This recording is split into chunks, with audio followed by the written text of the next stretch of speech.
Vivez les grands moments d'analyse, décryptage de l'actualité brûlante de l'heure, dans le monde et partout au Congo. C'est sur la chaîne BBC Mpoi TV. Toutes les vérités sur fond d'analyse, décryptage, sans langue de bois. Sur BBC Mpoi TV, on passe au peigne fin, l'actualité brûlante de l'heure. Nous sommes fiers d'être Congolais, nous sommes fiers d'être Africains. Construisons ensemble une bonne société pour nous et pour nos enfants. Tous à la fière, Yakozala Congolais. Tous à la fière, Yakozala Africain. Tous à la na bomoko, poto tonga mboka, pona biso, na banda na biso. Voilà la grande famille. Bonjour, bonjour, bonjour. Bonsoir, bonsoir. J'espère que nous vous allez bien. La grande famille, toujours la grâce de notre Dieu nous suffit. Kota aimer partager, ce que ça Liboso, s'abonner.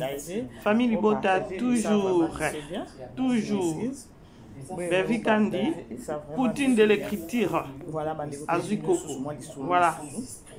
Boko Tabo et Bandeko, Nengeto Salaka. Shalom, shalom, famille Libota. Eza Sengo, Yakomona que non. Artiste et comédien na biso na Congo Luna biso nyoso toyebi premier voyage na ye asalaki na poto kandenge ezalaka communauté na biso oyo ezala ya ba problème. Alors voyage na wana esalaki que non makambo ebimaki ebele na sima voyage na wana, et surtout lorsque azongaki na kini pour quelque temps et puis a retourné sur na poto biso nyoso tomonaki la réalité oyo elekaki sur sa personne, soit disant mobali abatu oyo mataki kitaki et tout nani Luna zana zemi bandeko vie ya lelo c'est sous vie ya ko exposer te. Moi je vais bien, très bien. Na mona ki na ngai te malgré ba délire na ye place oya ki pour confirmer la que non je suis enceinte et tout na yokaka ndeko moko je crois chroniqueuse nani mamwe na loba penza inda sala net ko confirmer que non elle est enceinte et tout mais na ye moko ayebaki ko batela zemi na ye pourquoi lelo ba influenceuse ba personne publique bah comment que non ce que vous en avez mi batté là parce que la réalité est belle sur les réseaux sociaux. Alors eza sengo ya komona Luna aboti lorsque acheba photo boye acheba vidéo boye il n'est pas dit que non on a aboti sûrement aboti engana ebineti biso en Afrique du Sud lorsque maman la tiblé boye et puis ça a déjà signification pour le que non mwana oya boti eza mwana mobali ou encore mwana oya zakine na libumu azaki mwana mobali parce que ba couleur awa na Afrique du Sud et définira ka mwana bleu biso a to eba ke non bleu eza déjà que non mwana mobali, rose ndezalaka mwana mwasi. Je crois si pas café hein? Café ou chocolat donc le bayango pe kendani ti mwana mobali. Alors là mbala moko to yeba ke non Luna aboti mwana mobali. Je ne pense pas que non Luna koki ko publier vidéo ou encore ba photo oyo avant que non abota. Sûrement et déjà après accouchement. Après accouchement. Alors c'est une bonne chose hein. Tout moni na âge na déjà akola na mwana hein. Tout monde a bandé comme sous âge c'est avancé même pas mwana et tout ba réalité zo comme ebele so basi pe plus au la plus pe au monde que non nous autres gobo ya pe ko ça ni ko concevoir hein. Âge à moitié kobota ezalaka na limite hein. Alors c'est au moins ça, c'est une bonne chose tout le monde Luna a publié. Ngako na bando kansango ezaki neti base ya koloba ke non azana zemi ka ndenge ezalaka mobali ya batu e mataki kitaki ndeko ya mobali yango akena ko finga ndeko ya mobali donc ezaka ba makambo ko ebele sur les réseaux sociaux ce qu'on a mis tout na kaba makambo to ebela yango wapi ko ebela yango wapi tango mela biso sur les réseaux sociaux. Famille Libota please bo matiselanga ba focus bo matisa ba félicitations na Luna za mwana ya Poutine na biso aza mwana ya Belvi Kandi la patrona Koda Moka plus de 143.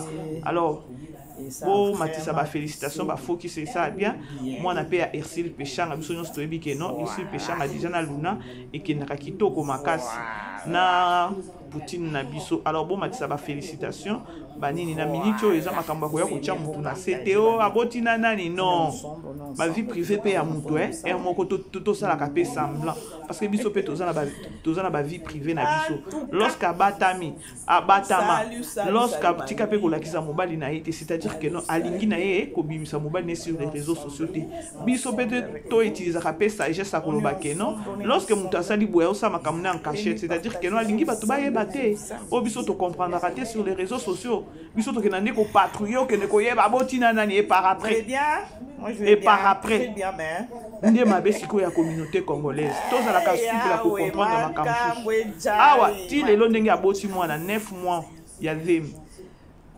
alakisa te eloko moko te mobali yango oyo avandi ndako moko atika pe koloba te atika pe kolakisa mutu te. Alors pourquoi si comme ça tout le biso to mona ka ndenge a flashé ba photo na ye c'est-à-dire que non aboti au grand jamais tout mona qui peut c'est qui salut bonjour Naomi Barcelone j'espère que non vous allez bien il est pas lancé qui ba photo na ye na mona qui ba tout sous na commentaire na no boti to sali boy il faut que ça la ka souple en esprit pour na comprendre makambo sous oui mais vous partagez ne dia publier boy tam sous na poko bien lobby ya ko loba que non na bosi moi na mobali asa boti déjà awa parce que eza pe matière aibi que non eza matière alors que tu as matière nyon sauté atiena nous oyo comme ça biso bato bilobela to loba loba nanu ti après tant to osilisa lobi a yesu so atieli biso ke non na botaki mwana mobali na ndenge azana technique et tout eza pe matière ta okyo chango nyon somba moko te mais o boko yebe boko o mona kokyo yebisa bino ezaka ke non boyeba ke non elle a déjà accouché aboti déjà mwana ba alors ba félicitations na ye mingi ya kolobeza te ezaki pe facilité comme on a luna na Europe et ça là qui ezaki matière et ça là qui bambutu mbutu belé il moko pa lobaki yango tango na yaki il y avait trop de problèmes na ke Congo retour na ye aboyaki kutu ko lobela bato asala ki matalana te pona guerre ou encore pona ba retour au Zwaki encore ba retour ba Zwaki na moment où il voyage qui a ça qui est premier tour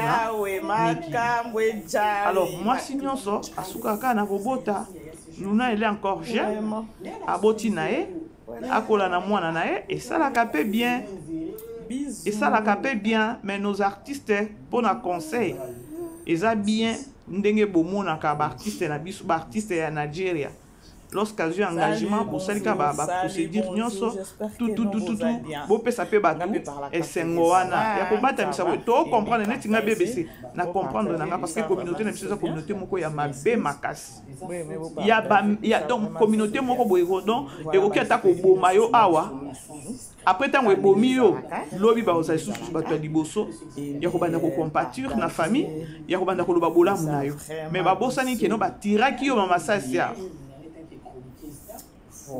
Alors la grande famille, beau aimer, beau partager, aimer partager ma famille Libota, on est là. Poutine, Belgique, Kandi, Azui Coco, Ursil Péchang a fait Azui Coco de la part de Luna Miezi, la future milliardaire. Salut. Bon côté. Il y a mon ami bien à la future milliardaire. Donc c'est une bonne chose, hein.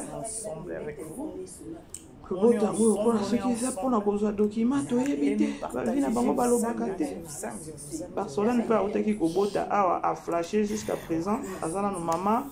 Vous allez bien? Maman, moi je vais bien, très bien, mais. Eh, toi j'ai la psycho awa. Papa mwana, ezaboye, papa mwana, azanani,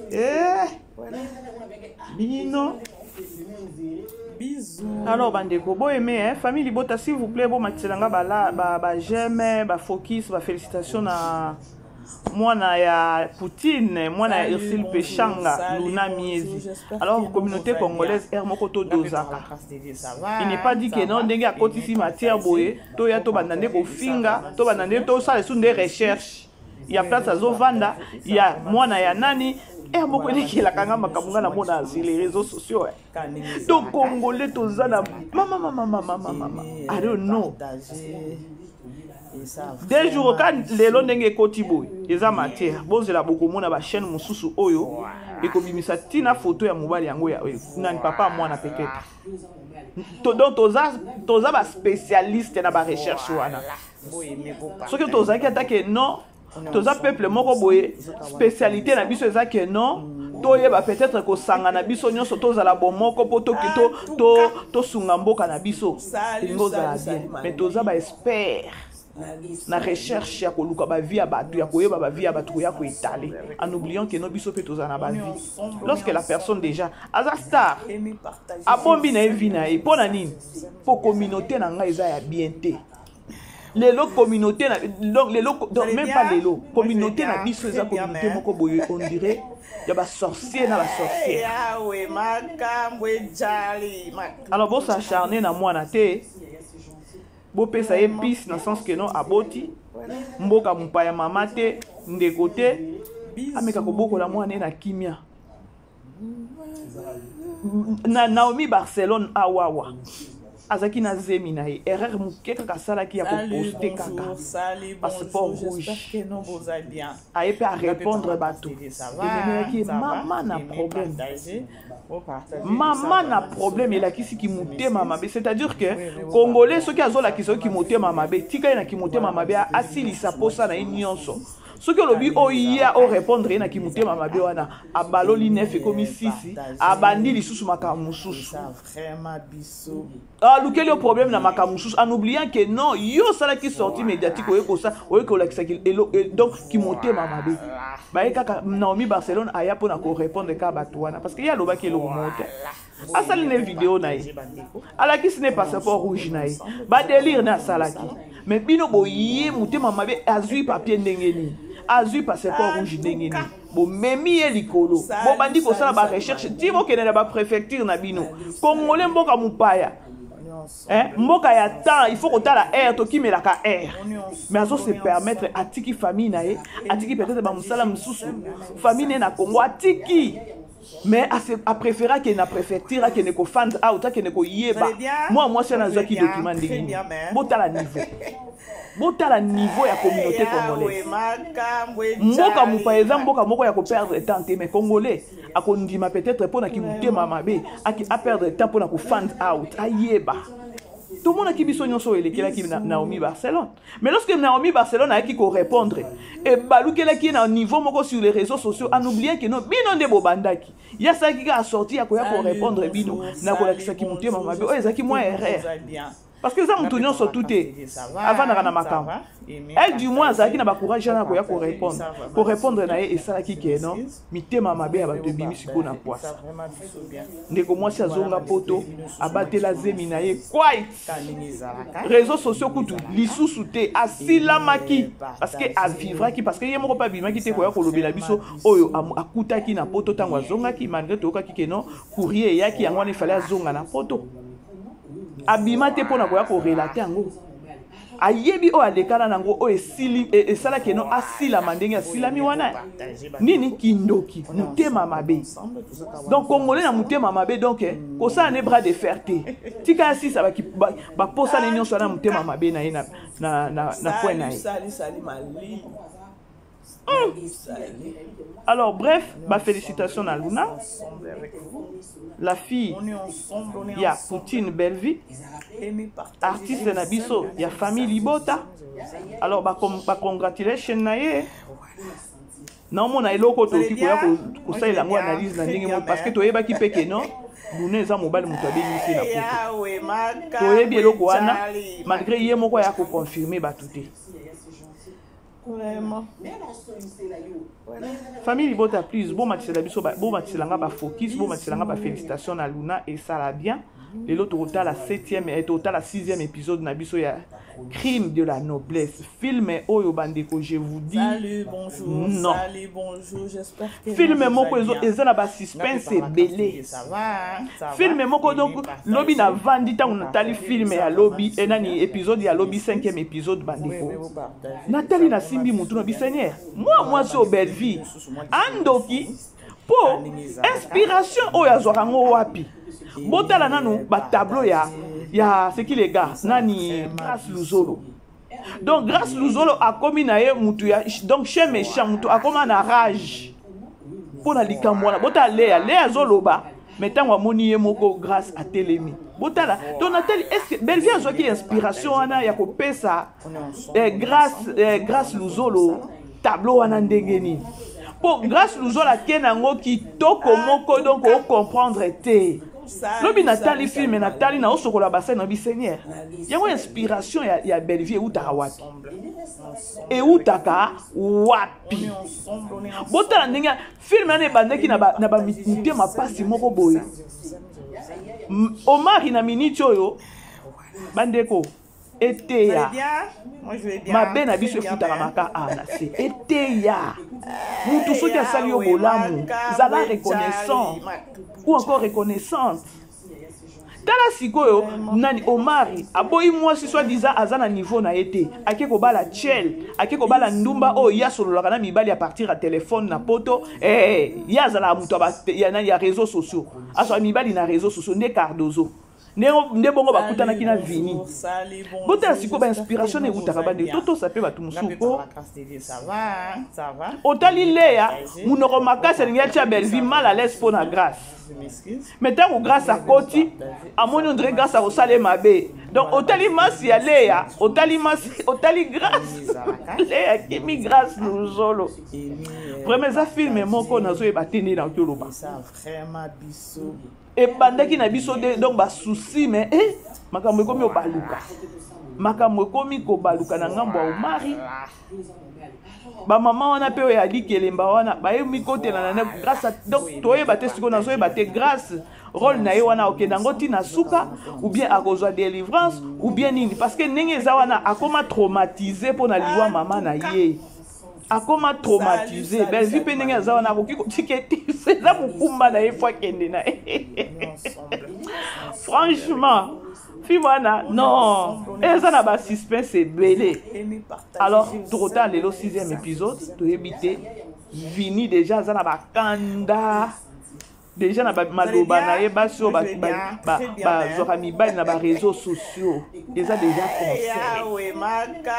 déjà conseil Omar a pour regretter. Voilà bandeko, tokutani prochainement, ba bisous, bye bye, félicitations à Luna. Voilà, Okomi mère, hein? Okomi maman, alors essaie un peu de revenir sur terre. Salut, malgré ma délire na yo, malgré ma matala na yo lingaka. Alors yeba que non komi maman, hein? Conseil ezan raté, Okomi maman, prends soin de ton enfant, ton fils, parce que na yebi déjà bleu ezan moi mobile. Tant on ko la biso news ou encore ko informer biso que non na boti moi na tête, biso déjà ezan moi mobile déjà to yebi que non ezan moi na mobile. Prends soin de ton fils. Surtout beaucoup de prières et ça bien. Vous avez tout moko oyo. Vous avez personne publique. Yo moko yebi réalité au kutana kinango. Et sengo na yo na famille na yo tango kinaki poto mais communauté congolaise yo moko mona ki ba matière ndenge kota ki awa sur les réseaux sociaux. Na kombo na yo mais Dieu merci. Au boti na yo déjà c'est bon. Yeba kamina au beaucoup na mwana na yo siko. Alors c'est au moins ça bandeko. Bref, je crois na uti ko yebisa bino na saleli moi briefing ya likambo ya théâtre ya pour total kilobi ya crime de la noblesse. Vraiment ça na ba suspense belé. Total le 6e épisode. Tous il ngana no zela surtout ka sora Omar penda bomela Belleville maman o lelo. Grâce à comment traumatisé. Et aussi la ndenge nini déplace au Togo parce que sous niveau à grandeur il y a maïle il y a nani il y a inspiration il y a nani à Belleville. Bisous bye bye là-bas, je vous aime. Vivez les grands moments d'analyse, décryptage de l'actualité brûlante de l'heure dans le monde et partout au Congo, c'est sur la chaîne BBC Mpoï TV. Toutes les vérités sur fond d'analyse, décryptage sans langue de bois. Sur BBC Mpoï TV, on passe au peigne fin l'actualité brûlante de l'heure. Nous sommes fiers d'être Congolais, nous sommes fiers d'être Africains. Construisons ensemble une bonne société pour nous et pour nos enfants. Tous à la fière, Yakozala Congolais, tous à la fière, Yakozala Africain, tous à la na Bomoko, Poto Tonga Mboka, Pona Biso, na Banda na Biso.